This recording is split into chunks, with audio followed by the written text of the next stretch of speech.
చాలా తీసుకో చాలా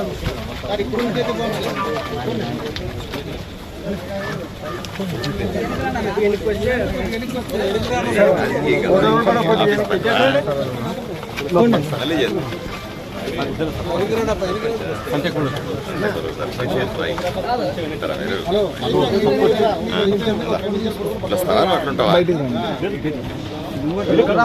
ఇట్లా వస్తావా ఫోటోకి వచ్చేట్లేదు ఇట్లా రావాలా కదా లాగిస్తుందని పట్టుకుంటా అతికించండి గట్టిగా వెనక్కి జరిగితే ఫోటోలు వస్తాయి వెనకబండి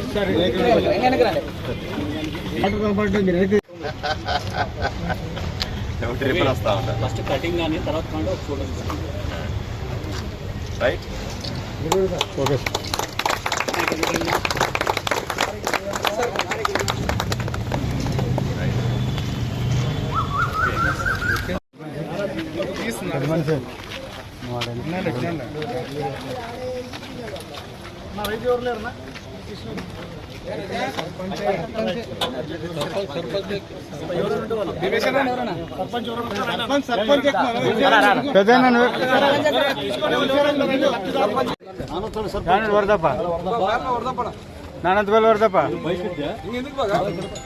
ఆదోని పట్టణంలో స్వచ్ఛ భారత్ మిషన్ కిందటువంటి విడుదల చేసిన 4 ట్రాక్టర్లు మీరు చూస్తారు.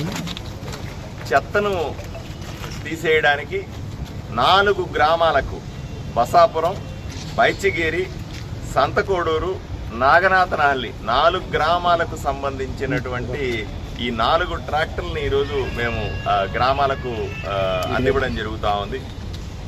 స్వచ్ఛ భారత్ మిషన్ కింద చెత్త మిగతా సంబంధించినటువంటి పనుల కోసం ఈ ట్రాక్టర్లు వాడతాం. దీనికోసం నరేంద్ర మోదీ ప్రభుత్వం, కేంద్ర ప్రభుత్వం 75% నిధులు, రాష్ట్ర ప్రభుత్వం 25% నిధులతో ఈ కార్యక్రమాన్ని ఈ 4 ట్రాక్టర్లను కొనడం జరిగింది. ఒక్కొక్క ట్రాక్టర్ విలువ 6,50,000 రూపాయలు. ఇలాంటి మరిన్ని కార్యక్రమాలు ప్రతి గ్రామానికి కూడా తప్పనిసరిగా చెత్త తీసుకుపోవడానికి కానీ మిగతా శానిటరీ పనుల కోసం కేంద్ర ప్రభుత్వం రాష్ట్ర ప్రభుత్వంతో కలిపి ఈ స్వచ్ఛ భారత్ మిషన్ కింద వివిధ రకాల వెహికల్స్ని ఏర్పాటు చేస్తూ ఉన్నాం.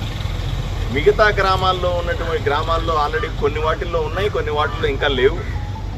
ఏ గ్రామాల్లో అయితే ఈ చెత్త క్లీన్ చేయడానికి ట్రాక్టర్లు లేవో, మిషన్లు లేవో, లేకపోతే దానికి సంబంధించిన సదుపాయాలు లేవు, వీటన్నిటినీ కూడా తయారు చేసి అన్ని గ్రామాల్లో కూడా ఈ రకమైనటువంటి సదుపాయాలు, స్వచ్ఛతకు సంబంధించిన, పారిశుద్ధ్యతకు సంబంధించిన సదుపాయాలను ఏర్పాట్లు వెంటనే చేస్తామని మీకు అందరికీ తెలియజేస్తానికి సంతోషిస్తా ఉన్నాను. నమస్కారం.